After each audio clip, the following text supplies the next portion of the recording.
zalim dan kafir dengan berbagai macam tujuan dan kepentingan. Makam Nabi Muhammad sendiri dahulu dimakamkan di kamar Siti Aisyah yang sekarang masuk dalam komplek Masjid Nabawi di kota Madinah Al-Munawwarah. Kepergian sang Nabi sangat menorehkan kesedihan bagi seluruh umat Islam. Beliau adalah sosok utusan Allah yang sangat dicintai para umatnya. Namun di samping itu, banyak orang-orang kafir dan zalim yang sangat benci kepada Nabi. Tidak heran mereka banyak melakukan aksi-aksi konyol guna melemahkan kekuatan Islam dan orang-orang beriman. Salah satu aksi gila yang pernah tercatat dalam sejarah Islam adalah kisah beberapa aksi pencurian jasad Nabi Muhammad SAW. Bermacam cara mereka lakukan untuk menggali, membongkar, dan memindahkan jasad mulia Nabi Muhammad SAW. Aksi ini jelas tidak beradab dan bisa menimbulkan murka Allah dan umat Islam. Berikut kisah beberapa aksi pencurian jasad Nabi Muhammad SAW dalam sejarah umat Islam. Namun sebelum ke ceritanya, mari bantu support channel ini dengan cara klik like, subscribe, dan aktifkan lonceng notifikasinya bagi kalian yang belum ya, agar channel ini semakin eksis dalam mensiarkan kisah-kisah Islami. Kisah pencurian jasad Nabi Muhammad SAW yang pertama kali terjadi di masa Raja Al-Hakim bi Amrillah. Dahulu, Al-Hakim dikenal seorang raja dari Daulah Fatimiyah yang muslim, namun zalim dan suka menyimpang dari ajaran Allah yang lurus. Kezalimannya sampai membuat masyarakat Mesir sulit untuk tidur nyenyak dan tenang.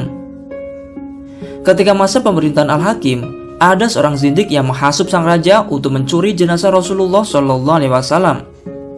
Tujuannya yaitu apabila jasad Rasul dipindah ke Mesir, tentu bisa menarik perhatian orang-orang ke Mesir dan menggantikan kota Madinah.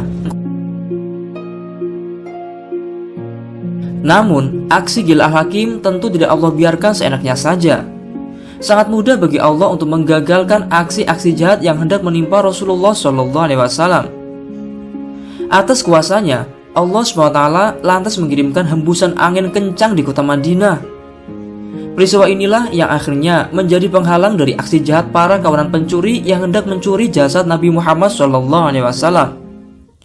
Kisah ini sebagaimana dikisahkan dalam buku sejarah Masjid Nabawi Asy-Syarif yang ditulis oleh Muhammad Ilyas Abdul Ghani. Kemudian, aksi kedua pencurian jasad Nabi Muhammad SAW masih terjadi di masa Al-Hakim bi Amrillah. Meski sudah pernah gagal hendak mencuri jasad Nabi, tapi tidak membuatnya putus asa. Ia lantas melakukan upaya pencurian jasad Nabi lagi. Al-Hakim lantas mengirim seorang utusan dari prajuritnya untuk pergi ke Madinah. Prajurit itu lantas tinggal di sekitar area Masjid Nabawi. Si prajurit lalu membuat terowongan dengan menggali tanah sebagai akses jalan pencurian menuju makam Nabi. Namun, lagi-lagi Allah SWT menggagalkan aksi busuk pencuri itu. Masyarakat Madinah waktu itu mendengar sebuah seruan, "Kubur Nabi kalian hendak digali."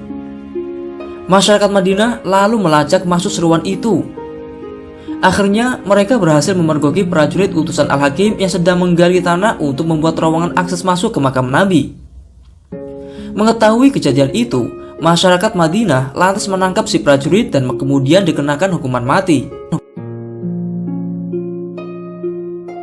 Pencurian ketiga juga tercatat dalam kitab Fusul min Tarikh Madinah Al-Munawwarah karya Ali Hafid. Dikisahkan dahulu ketika keadaan umat Islam sedang lemah, para penguasa dan pembesar Eropa berencana melakukan aksi pencurian jasad Nabi Muhammad SAW. Mereka lalu mengutus 2 orang untuk melakukan pencurian jasad Nabi di bulan haji. Kemudian 2 utusan itu menyamar sebagai jamaah haji asal Al-Andalusia. Saat musim haji tiba, mereka tinggal di penginapan yang tak jauh dari makam Nabi. Mereka lantas menggali lubang untuk akses masuk mencuri jasad Nabi.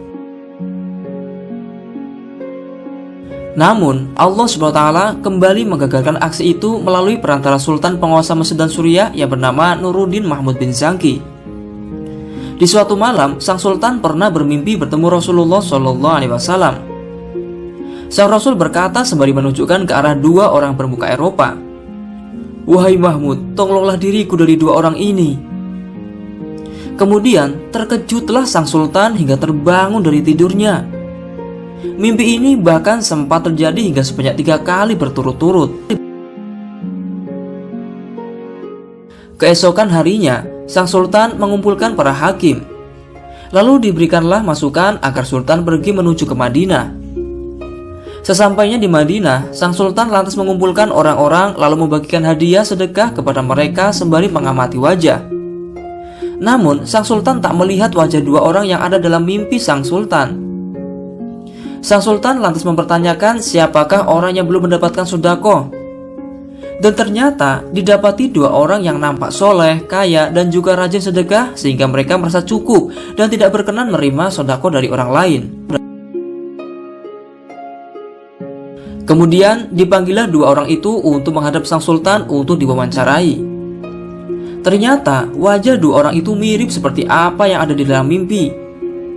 Namun kedua orang itu mengaku jemaah haji yang berasal dari Maroko. Sang sultan merasa belum begitu percaya dengan omongan dua orang itu. Sang sultan kemudian menanyakan lokasi tempat tinggal mereka saat ini.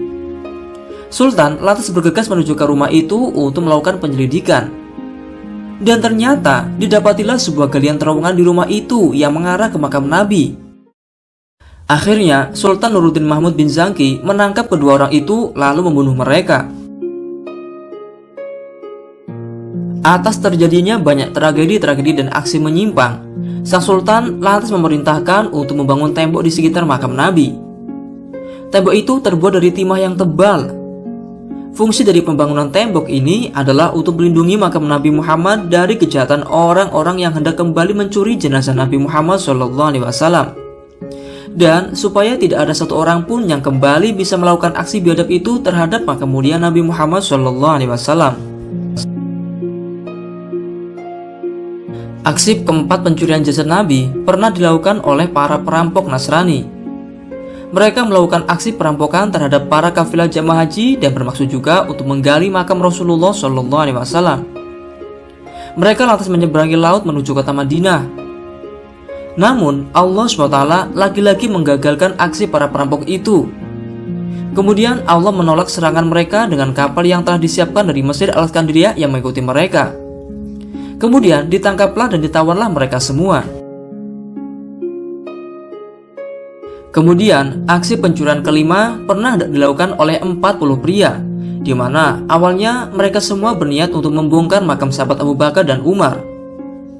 Di suatu malam, ke-40 laki-laki itu hendak menggali makam. Namun kejadian luar biasa terjadi, di mana bumi waktu itu terbelah hingga akhirnya berhasil menelan mereka semua. Peristiwa ini dahulu terjadi di pertengahan abad ke-7 Hijriah, sebagaimana dikisahkan pelayan Al-Haram An-Nabawi Syawab Asy-Syamsu Al-Malti. Semoga kisah ini bermanfaat. Wallahu a'lamu bishawab.